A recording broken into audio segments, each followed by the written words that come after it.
Party को जिताने का संकल्प किया है और इसी को आधार बनाकर हम वहां पर लगे थे चुनाव में और निश्चित रूप से हम 40,000 से ऊपर जीते। इस प्रकार की बातें भी सामने आई थी कि शुरुआत में बीजेपी वहां कमजोर है, लेकिन आप जब जिस प्रकार से लगे उसके बाद बीजेपी लगातार मजबूत होती गई। देखिए, जहां तक उपचुनाव का सवाल है तो उपचुनाव जब होता है और एक उपचुनाव था तो भारतीय जनता पार्टी और कांग्रेस के सारे वरिष्ठ नेता वहां उपलब्ध थे और हमने विकास के नाम पर वोट मांगे और उन्होंने जातिवाद के आधार पर वोट मांगे और धौलपुर की जनता ने विकास का साथ दिया और जातिवाद को नकार दिया।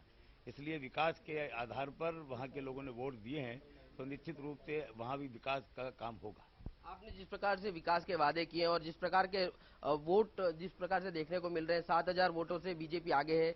अब अगर बीजेपी जीतती है तो किस प्रकार से वहां की जनता के वादे पूरे किए जाएंगे? देखिए, भारतीय जनता पार्टी जो कहती है वो करती है, जो करती है वो कहती है और वसुंधरा जी ने जो वादा कर लिया वो निश्चित रूप से पूरा होगा। तो इसीलिए धौलपुर की जनता ने आदरणीय वसुंधरा जी और भारतीय जनता पार्टी में विश्वास व्यक्त करके जो विश्वास व्यक्त किया है भारी बहुमत से जिताकर, उसको निश्चित रूप से हम पूरा करेंगे। अगर कहें कि जिस प्रकार से अगर जीत होती है तो पहले शुरुआती क्या वादे जो है धौलपुर की जनता के लिए पूरे किए जाएंगे? देखिए, अगर मगर का सवाल ही नहीं है, निश्चित रूप से भारतीय जनता पार्टी जीतेगी। सबसे बड़ा काम जो वहां पर होने वाला है, एक तो 100 करोड़ रुपए की लागत से वहां धौलपुर में नया भवन बन रहा है अपने अस्पताल का, उसके लिए बजट में स्वीकृति भी जारी हो गई है।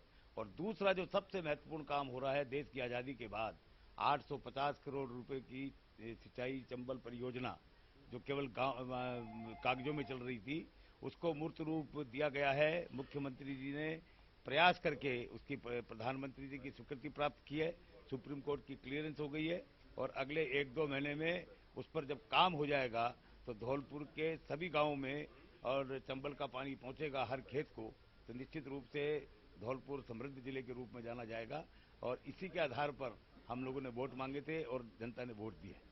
तो आप देख सकते हैं सुमित, चिकित्सा मंत्री कालीचरण सराफ पूरी तरह से आश्वस्त है और उनका कहना है कि करीब 40,000 वोटों से भी ज्यादा से बीजेपी धौलपुर में जीतेगी और उसके बाद विकास काम जो है, जो अटके हुए विकास काम थे वो किए जाएंगे।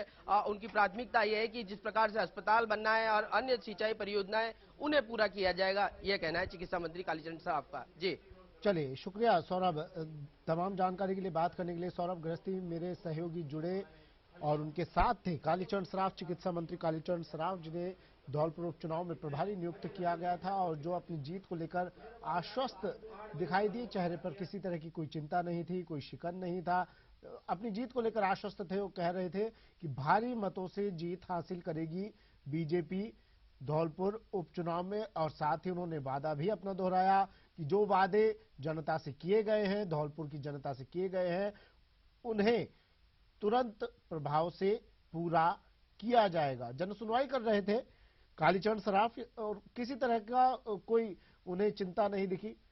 बाबूलाल घायल मेरे साथ लगातार बने हुए हैं धौलपुर से। बाबूलाल, चिकित्सा मंत्री से कालीचरण सराफ जो धौलपुर के प्रभारी बनाए गए थे उनसे बात की सहयोगी ने हमारे, और कहीं ना कहीं जीत को लेकर आश्वस्त दिखे चिकित्सा मंत्री। फिलहाल अब क्या कुछ ताजा अपडेट है? कितने मतों से बीजेपी आगे चल रही है? तीसरा राउंड चल रहा था, क्या तीसरा राउंड पूरा होने की कगार पर है?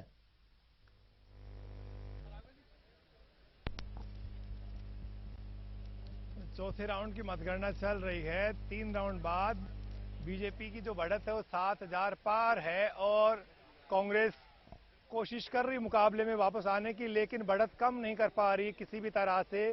तो बीजेपी आगे लगातार बढ़ रही है, कांग्रेस लगातार पिछड़ रही है और आगे के जो राउंड्स हैं उसमें कांग्रेस करिश्मे की, चमत्कार की उम्मीद कर रही है, लेकिन फिलहाल ऐसा होता हुआ दिख नहीं रहा है। अभी जो जिन इलाकों की मतगणना हुई उसमें कुशवाहा और गुर्जर बेल्ट थे, तो गुर्जर जो मतदाता हैं, उम्मीद ये की जा रही थी कि वो कांग्रेस के पक्ष में जाएंगे, लेकिन ऐसा नहीं हुआ और ये वोट भी बीजेपी के खाते में थोड़ा ज्यादा गया है। ऐसी सूरत में माना यह जा रहा है कि बीजेपी के विकास का जो नारा था वो उन बिरादरियों के बीच में भी चला गया जिनकी लीडरशिप बड़े नेताओं के हाथ में थी। यानी कि कांग्रेस मानकर चल रही थी कि सचिन पायलट का जादू यहां चलेगा, लेकिन ऐसा फिलहाल होता हुआ नहीं दिख रहा है। सचिन पायलट का जादू चलता दिखाई नहीं दिया धौलपुर में। मेरे सहयोगी गोवर्धन भी लगातार हमारे साथ बने हुए हैं जयपुर में बीजेपी मुख्यालय से, उनके साथ कुछ बीजेपी कार्यकर्ता भी मौजूद हैं, उनसे ही बात करेंगे। और